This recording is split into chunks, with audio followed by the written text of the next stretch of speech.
seed represents security, and it represents legacy for me.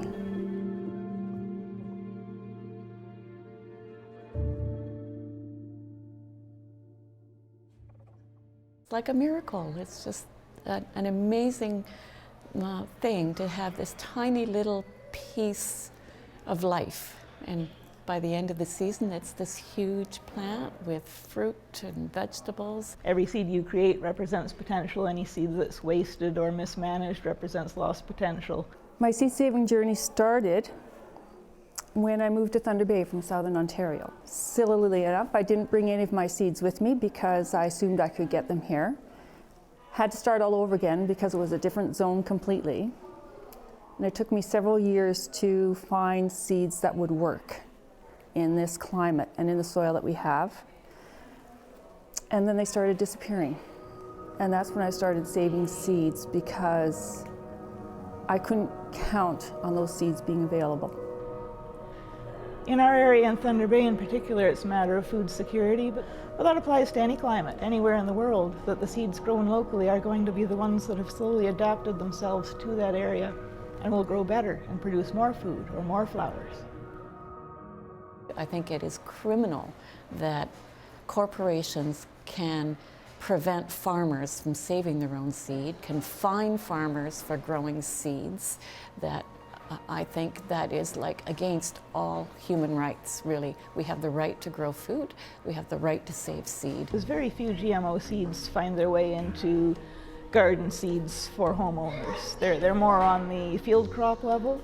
But with beets, for instance, because they're wind pollinated, the pollen from the GMO beets travels miles and miles and miles. And there's no doubt whether there are actually any beets in the world that don't contain genetically modified material.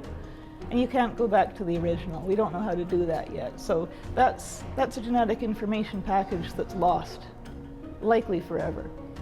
And that needs to be watched. That's a scary concept. In the age of GMOs and hybrids, large corporations are buying up or patenting traits of seeds that have been in the population. And once they patent these traits, they're taken out of the population. And often what's being patented are traits from varieties that have been developed, this is where the legacy part comes in, by our ancestors over thousands of years. Like the seeds evolved with us. So we are part of the seeds, they are part of us. I feel a responsibility to my ancestors and to those, oh, I'm getting emotional, to the work that they did and for the work they did. I feel I need to care for it so that it doesn't get lost. I think the problem with genetically modified seed is that they do not belong to the farmers. They belong to corporations. Somehow, I think we need to have control over our food supply, and part of that is having control over our seeds. Pros of saving seeds are all of the above: the community involvement, the preservation of these important genetic packages that we have with our local seeds. The only con I can think of is that it can be a lot of work, and in some cases it's not. If you save bean or pea seeds, you're just letting some pods dry on the plants and then harvesting them and storing them. It's amazing to save a jar full of seeds and plant them the next year and have, wonderful plants come out of it.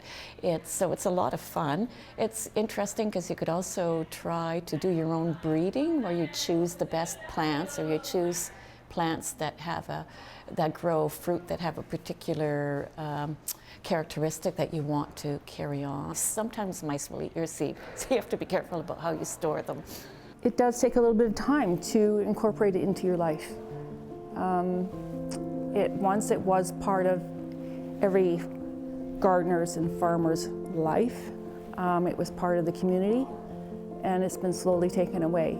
So we need to accept that it has to be part of it again.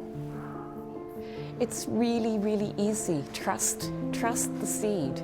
I think many of us are afraid the first time because we figure that if we grow it ourselves, it's not going to be as good as what you buy. Chances are it's going to be better.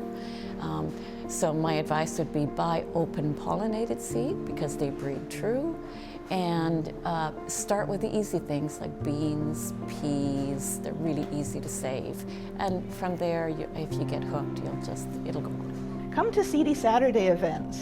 Anywhere you live in Canada, you will find Seedy Saturday events in the spring, and also get to know local seed growers, see if there's a local seed house in your area, because I can tell you most of us love to talk about it and love to show you how to garden and how to save your own seeds.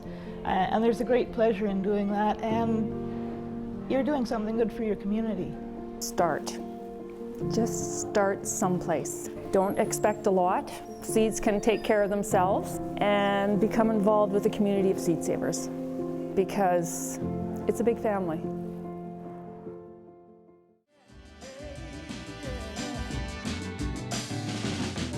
I've been up and I've been down. I've been a king, I've been a clown.